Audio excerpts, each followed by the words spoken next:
Today I'm not going to win any popularity awards, as I'm going to address the Windows admin's bad habit.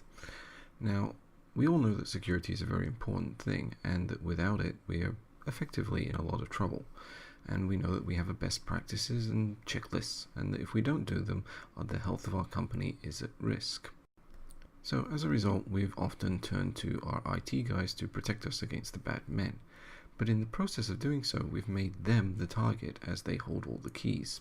So here's a list of bad habits that our Windows admins might have. Passwords. Short passwords. Short passwords obviously are a bit of an issue. Storing passwords in unprotected files is equally an issue.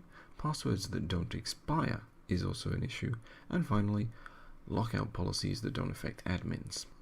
Now most, if not all of these, can be addressed by setting a minimum password length, using a password vault, and using some level of managed service account, as well as defining a lockout policy and potentially a break glass policy for your Windows admins.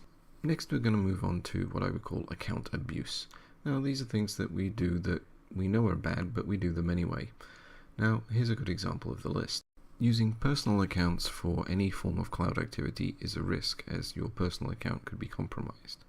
Equally, using work accounts on websites with the same password is a risk, as then your work account could be compromised. Using a single account used by multiple admins, and therefore password known to everyone, is a risk. Using one account that can access many things is a risk.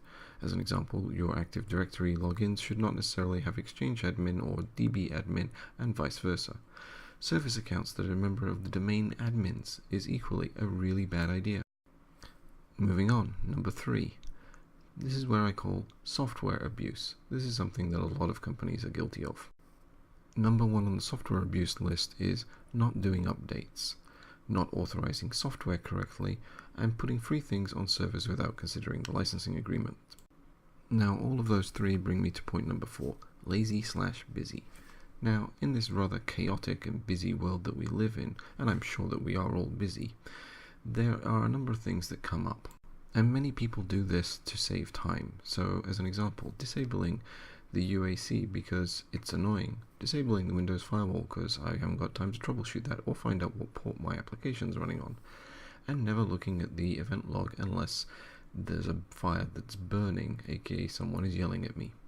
Now just like this gentleman, we know what they're doing is a bad idea, yet we do them nonetheless. So moving on to costs. Ultimately all of these behaviors result in costs. Now the costs of having a GUI on a machine is wasted RAM and resources, and if you don't believe me, ask any Linux admin. The cost of using self-signed certificates that expire. Never use self-signed certificates outside of development. This is a potential risk, as if they expire, your system goes down. And production systems now do cost money. Now, not having a proper life cycle is equally a problem. Remember, if a version goes out of date, you have an issue with support, and therefore you potentially have no support at all. And this is easily resolved by having proper application ownership, and it doesn't have to be done by the IT department necessarily. Then there's documentation. Documentation is another pet peeve of mine.